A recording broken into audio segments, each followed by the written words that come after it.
لێککەوتنی هەر دیکتاتۆرێک لە ڕۆژهڵاتی ناوەڕاستە بێگومان زۆر گرنگە لەبەر ئەوەی گوزارەیە لە کەوتنی عەقڵیەتی دەسەڵاتدارێتی عەقڵیەتی پیاوسەلاری لە کە هەزاران ساڵە لەسەر داگیرکردن و کۆیلەکردنی ژن خۆی بینا کردووە. کەوتنی دیکتاتۆرێکی دیکەی وەکو بەشار ئەسەد لە ڕۆژهڵاتی ناوەڕاستە زۆر گرنگە بۆ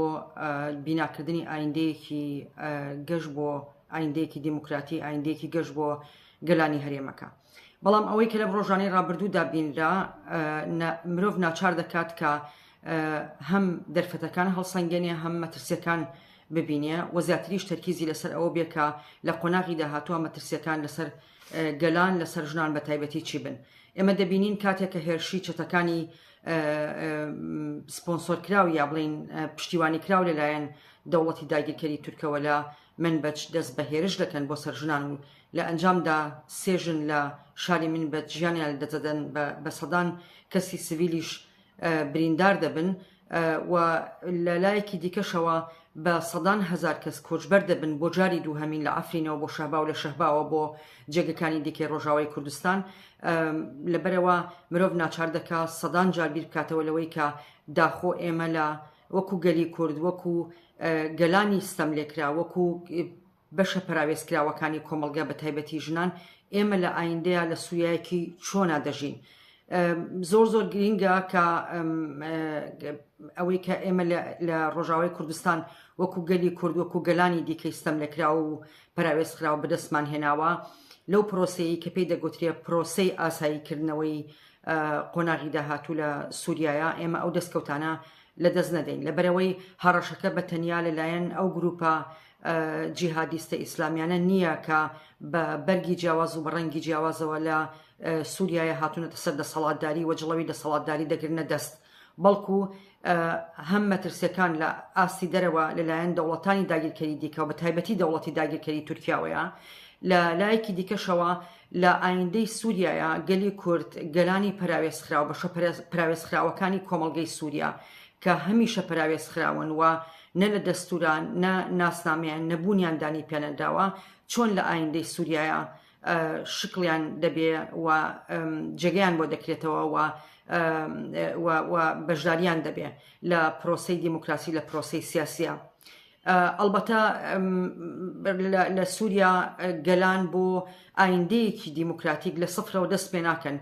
پرۆژەیەکە کە پرۆژەیەک هەیە کە زیاد لە 12 ساڵ لە ڕۆژاوای کوردستان بەردەوامەوە ئەم پرۆژەیە لایەنێکی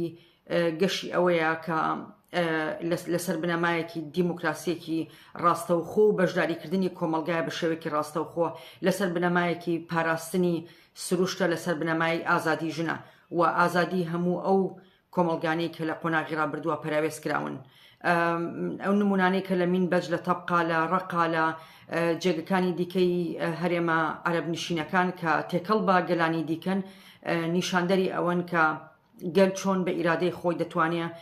هەم دەستکەوتەکانی شۆڕش بپارێزێ هەم دەستکەوتەکانی شۆڕش پەرە پێ بدا. ئەرکی ئێمەی گەلان لە بەتایبەتی ژنان لە ڕۆژهەڵاتی ناوەڕاستە ئەوەیە ئێمە هەم ئیلهام لەو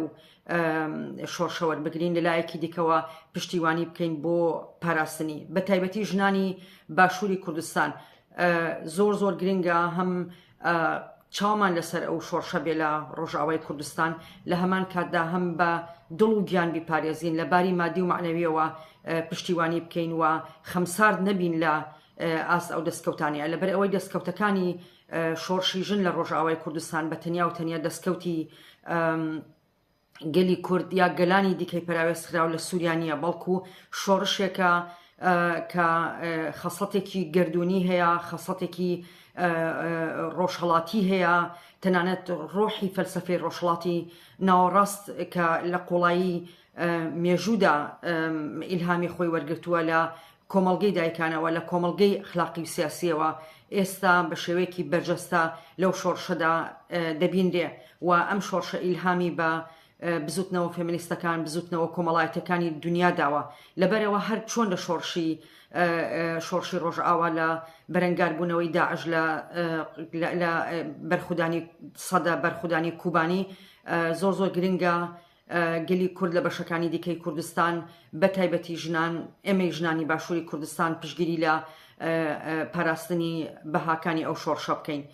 بۆ ئایندەی سووریا لە ڕاستیدا ئەوە نییە کە بە تەنیا چاوەڕێ بکەین بەڵکو دەبێ دەم و دەست لە ڕووی معنەویەوە لە ڕووی مادیەوە خاوەنداری لە پاراستنی بەهاکانی شۆڕش بکەین.